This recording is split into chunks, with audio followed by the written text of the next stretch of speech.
start recording. Okay, so we're going to take a peek at the shaft guide. The shaft guide is going to be found in chapter 4 on page 433. Okay, so so in this case, we're going to be drawing this model. A couple of things here.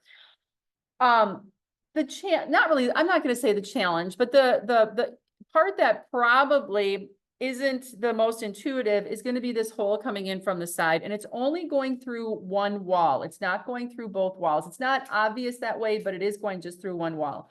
So if you try to select this outer rounded surface to position that hole, you're going to have a problem. Okay, it's not going to allow you to do that. So what you need to do is you actually need to draw or sketch on the plane that would be perpendicular to that axis. So I'm going to show you how I would create the entire part. But when we get to that hole, we're actually going to be sketching on what I'm going to have as my front plane. I'm going to actually draw this on the top plane, looking straight down on it in the view that you see here. And then the front plane is going to be coming this way. And then we're going to project that hole forward. Okay, so that it goes through the part there. So it's actually, we're sketching on the plane in the middle of the part, as opposed to trying to grab that rounded surface there. But I'm gonna demonstrate the entire part. The process I'm gonna take is gonna be, the OD is gonna be a solid. I'm gonna put the center hole in. I'm gonna create the tab going out to the side, put that hole in. I'm gonna add the fillets, okay, for each section here. I think they're all the same size. They're an 1/8 of an inch fillet radius. And then I'm going to put that hole in last. Okay. So, so if you wanted to follow along, feel free to. I'm going to be starting a new drawing here in SolidWorks. So I already have mine pulled up. I'm in inch units. I used my template for the ANSI standard. So I'm going to get started here by doing an extrude boss base. And as I said earlier, I'm going to go on the top plane. And I'm going to start by drawing the outside diameter of that main, like, cylindrical part. So here's the circle. I put my center at the origin to tie it to the origin right away. And I'm going to smart dimension the outside diameter here. And it says it's a radius of 0.75. So it's a diameter of 1.5. So that's there. It's fully defined because I put it center right at the location of our origin. So nothing else to add but that diameter. I'm going to exit out. And now it's going to go right into the blind extrude here. So I'm going to extrude it a full 1 inch. Okay. And the direction is fine coming up from the top plane there. That's totally good. So I'm going to just I'm going to say, okay, so now I've got my solid. So I'm going to, now remember, we're always going to be, renaming so that we have a more descriptive feature name as opposed to just boss extrude 1. So I'm just going to call this OD, maybe I'll say 1.5 inch OD cylinder. Okay. And then the next thing I'm going to add is going to be that center hole. So I'm going to do an extrude cut on this surface. Another circle goes right into that sketch mode. I'm going to grab it on its origin for the center, and then I'm going to put it as a 0.75 diameter. Now you might ask, why don't you just do it as a tube in that first extrude? You could. As a designer, always think though, are there elements that could change? So could this center hole change? I don't know for sure if it's not, but to me, it's probably something that could change. Or maybe you make another part that's just like it and that center hole changes. In that case, it's nice to have it as its own separate feature where you don't have to try to find it in the sketch of something else or another feature. So that's why I tend to separate these out, because I think they're easier to identify and sift through when you want to make changes or additions. So I'm going to exit here. That's fully defined. I am going to say through all, because now I want to make sure that if I do change that height of that cylinder, that hole is always going to go through. And then here again, I'm going to rename this. This is 0.75 inch diameter hole. There we go. And then we just want to expand out each one of these like we normally do. Remember, always do that from, you know, I think it's from last week or the week before forward, always showing me that your sketches are fully defined. We don't want to have any of those minus signs in front. And I love getting questions when students ask, could you check my sketch because I can't get it to get fully defined? Okay, so yes, that's exactly what I want you to do. Never go forward if you don't have a fully defined sketch, because even though SolidWorks will let you do your extrude or whatever it is, it doesn't feel like there's anything wrong at the moment, but it'll start acting wonky and not doing what you want it to. So always fully defined, always. Okay, so we've got that in. I'm going to add the tab now over on the side.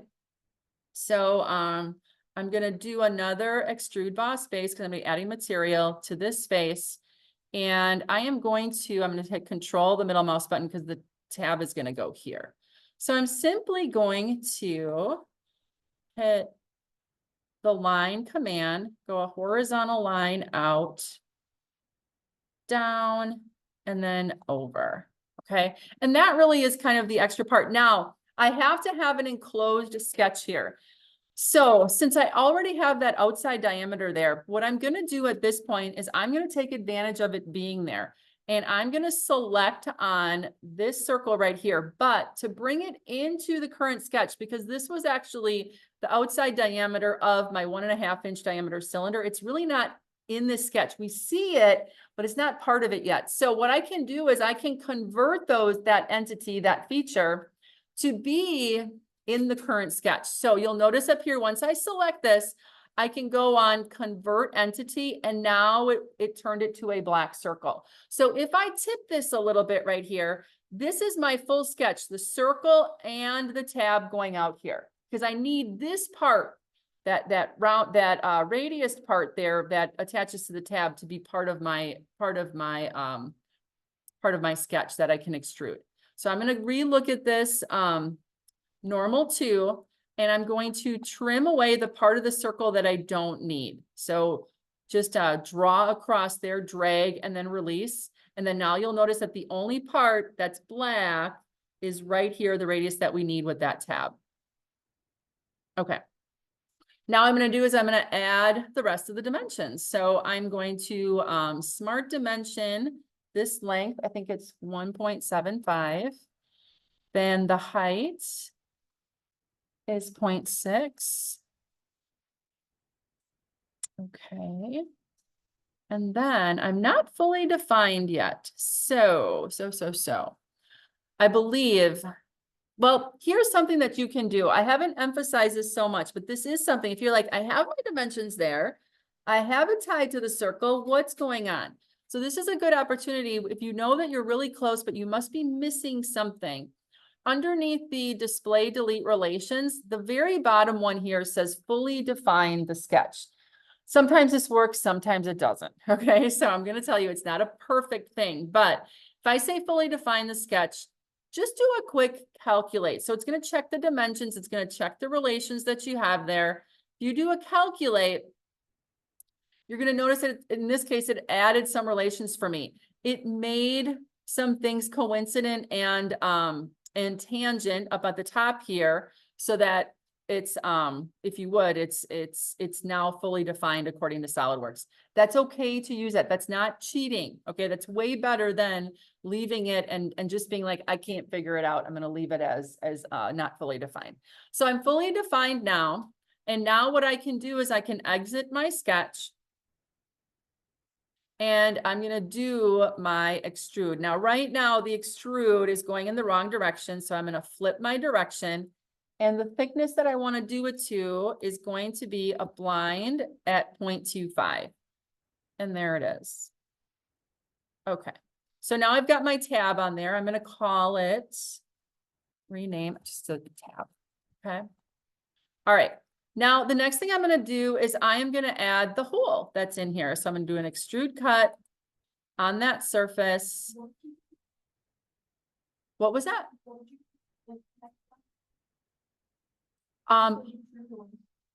Yeah, some of the converting entities.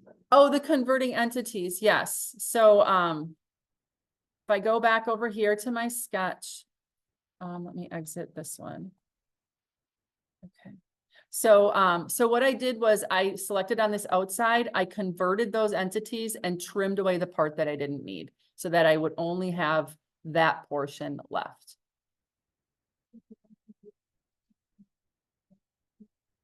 Either one. Yeah, you could either select the circle first and then hit convert, or you can say convert entities and select the circle, whichever. Yep.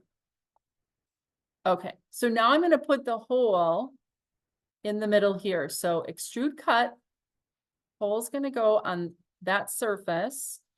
I'm going to put, actually, I don't like not being in line with it. So here's normal. And then I'm going to put my hole right here. And then I'm going to put the diameter on it. This diameter is 0.25. And then I also need to locate it. So from the top surface or that line to the center is going to be 0.3. And then from the edge to the center is going to be 0.4. Oops, double check that, 0.4. Okay, so now it's fully defined and I can exit this sketch. And this one, instead of a through all, if you do a through all, because that tab is only that, thick, it's going to go all the way through. But a better one to do is going to be either up to next or up to surface. So it's going to go up to next. I always like to kind of make it, to where it's at. So I'm going to say, okay. So there it is. My circle is in, my hole is in place. So I want to do that little rename. So this is going to be 0.25 inch diameter. Oops. Diameter hole. Okay. The next thing I'm going to add is going to be my fillets on the edges. Okay. So it's going to be this edge, and that edge. When I do a fillet, I'm going to click on, this is on the feature tab. It's a feature fillet. And then I'm going to look down here, the fillet parameters. This is going to be the radius. So I'm going to put in 0.125. And then I'm going to select the edges that I want. Do not select surfaces. So if I go back over here, I want to select on the edge. Do not select a surface here. So this is the edge I want to select. And it's going to give me a preview of what it's going to look like. That looks good. The next edge is going to be this one in the front. Let's see.